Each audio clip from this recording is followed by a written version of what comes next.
Hello बच्चों, कैसे हो आप? आज टूनपुर में दशहरे की धूम मची हुई है और राजू अपने दोस्तों के साथ दिन भर मस्ती करते हुए अपनी छुट्टियों के मजे ले रहा है। कभी पैदल तो कभी साइकिल से उनकी टोली गांव की सड़कों और बाग बगीचों, गांव के दुर्गा पंडालों में धमाल मचाती रहती घूम रही है। लेकिन राजू की साइकिल, जो बहुत पुरानी हो चुकी है, आए दिन उसे कोई न कोई परेशानी हो जाती। कभी चेन उतर जाती तो कभी हवा निकल जाती। राजू ने अपनी मम्मी से बार बार कहकर पापा से नई साइकिल के लिए बात करने की रट लगा रखी है। राजू कई दिनों से पापा को भी वो कई तरह से इशारे करता रहता। कभी मोबाइल पर नई नई साइकिलों के वीडियो दिखाता, कभी अपने दोस्तों की चमचमाती साइकिलों की तारीफ करता और कभी अपनी पुरानी साइकिल की परेशानियों का रोना रोता। राजू के पापा सब समझते थे, लेकिन वो भी राजू के मजे लेने में पीछे नहीं रहते थे। एक दिन राजू दिन भर की मस्ती के बाद रात को जल्दी सो जाता है।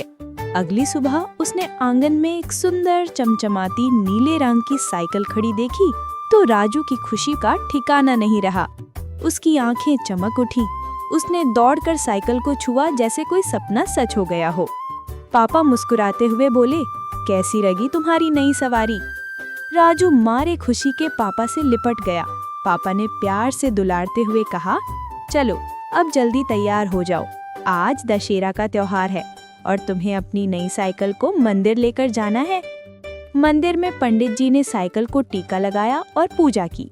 राजू को लगा जैसे उसकी साइकिल में अब और भी ज्यादा जादू आ गया है। घर आकर पापा ने राजू से कहा, देखो राजू, ये तो तुम्हारी नई साइकिल है, लेकिन तुम्हारी पुरानी साइकिल को भी हमें भूलना नहीं चाहिए। उसे साइकिल की दुकान पर ले जाकर ठीक करवाओ और अब ये तुम्हारी जिम्मेदारी है कि इसे किसी जरूरतमंद बच्चे को देकर उसकी भी खुशियां बढ़ाओ। राजू ने सोचा कि भला पुरानी साइकिल कौन लेगा, लेकिन उसने पापा की बात मान ली। उसने अपनी पुरानी साइकिल को ठीक करवाया और उसे लेकर गांव में घूमने लगा, ये सोचकर कि किसी इसकी जरूरत हो सकती है। घूमते घूमते वो गांव के बाहरी इलाके में पहुंचा, जहां उसने देखा एक छोटा लड़का जीतू अपनी टूटी फूटी साइकिल को घसीटते हुए ले जा रहा था। जीतू की साइकिल का हैंडल टूटा हुआ था और टायर पंक्चर थे। जीतू उदास दिख रहा था।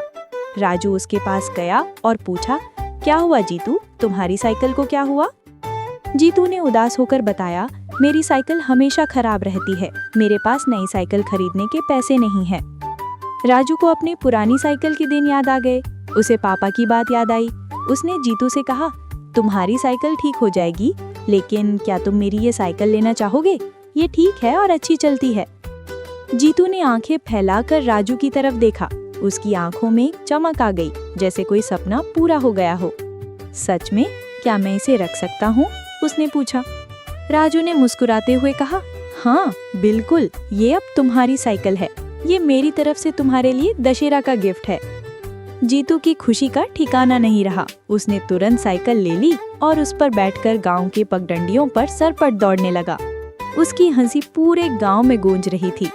राजू को जीतू को खुश देखकर बहुत अच्छा लगा।